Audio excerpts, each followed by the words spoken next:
start of the game, the motivation for the guys is obviously, for Vito anyway, the motivation is that he wants to do the honourable thing for his family, you know. His father was a bit of a loser, he had a dead-end job, didn't earn much money, so his family was poor. So when Vito comes back from the war, he has to deal with these problems with, for his mama, you know. Do the honourable thing and look after his sister and his mama, hopefully find a better life for him. So that's the motivation for him, sort of starting to take work from the mob.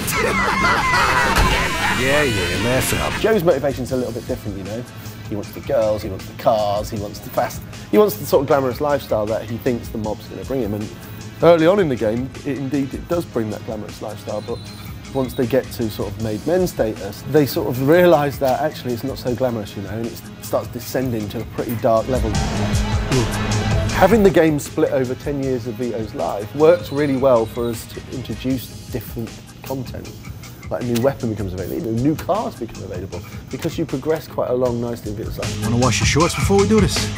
They start out as small-time crooks working for the mob, ultimately, so no one gives a crap about them in the street, you know. Outside of Little Italy, no one knows their name, no one knows who these guys are. You go in a shop, you go anywhere, you have to pay for everything, you know, the police are on your ass.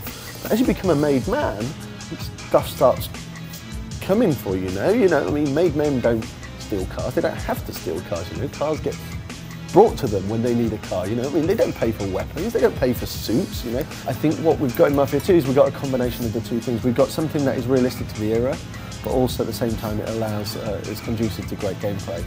And naturally, obviously Mafia 1 was set in the 20s and the 30s, so the cars were sort of a lot slower, you know what I mean, pretty basic level. So naturally, by having it in the 40s and 50s, cars are faster anyway. Done.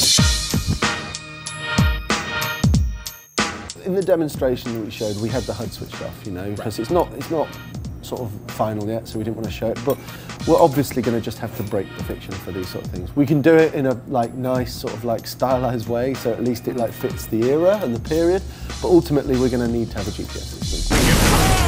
The game is a lot less forgiving about this stuff, you know. You have to gameplay has to bend realism sometimes, and we're much more accepting of that. The police system.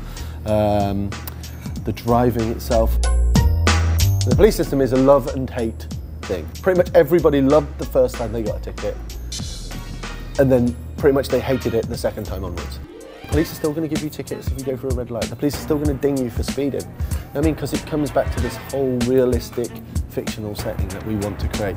But one thing that we have is there's going to be fat cops in the city, you know?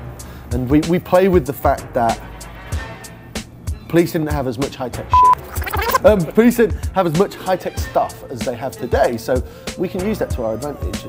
So, for instance, where the fat cop scenario works is you get dinged by a police officer pulling a gun out in the public. You're not firing it, you're just pulling it out, and somebody's like, hey, man with a gun. Police goes, all right, starts chasing after him. You run 2 blocks. This fat cop runs 1 block, and he's like, you're like, see ya.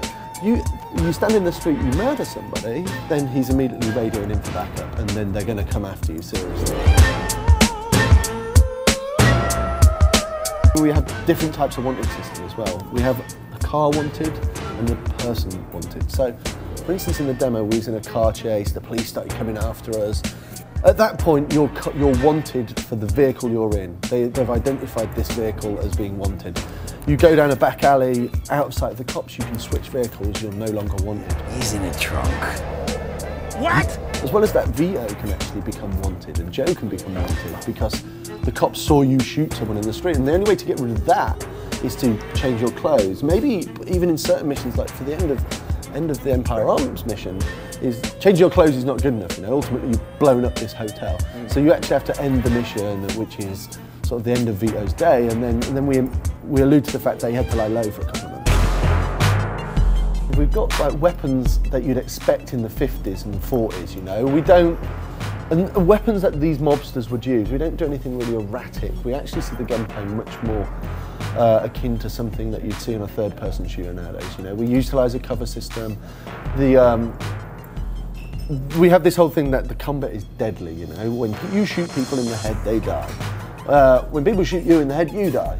So naturally, a cover system is a thing that works. We see that you're shooting probably less guys, but they're more difficult to kill and stuff like that. They use the AI they use, and they use cover themselves, and they'll stay in these sort of environments and use them very well, much to good effect. Like I said, it's the biggest change for me over Mafia 1, Mafia to Mafia 2, you know. The combat took place in these places, whereas we're really heavily sort of like tailoring the sort of like the details in these environments to be conducive of really, really good combat situations.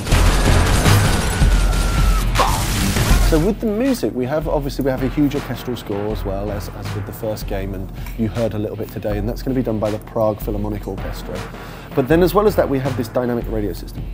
You're driving down the street and it's pretty relaxed, and the radio's playing some nice relaxed sort of 50s tune as you'd expect. Then all of a sudden you get in some sort of altercation, it turns into a car chase. Then what we can do is we do like a news report or something to break the song. And the news report might be talking about something else in the scene, not necessarily what you're doing. And then when we come back, it'll be like, right, now we're changing the pitch a bit. So you're getting a bit more like a rock and roll tune will start playing, and it really fits the sort of mood. When did you become the smart one? Fuck off! There's some subtle hints that Mafia 1 fans will be like, that is super cool. Yes. We're not revealing what that is though today.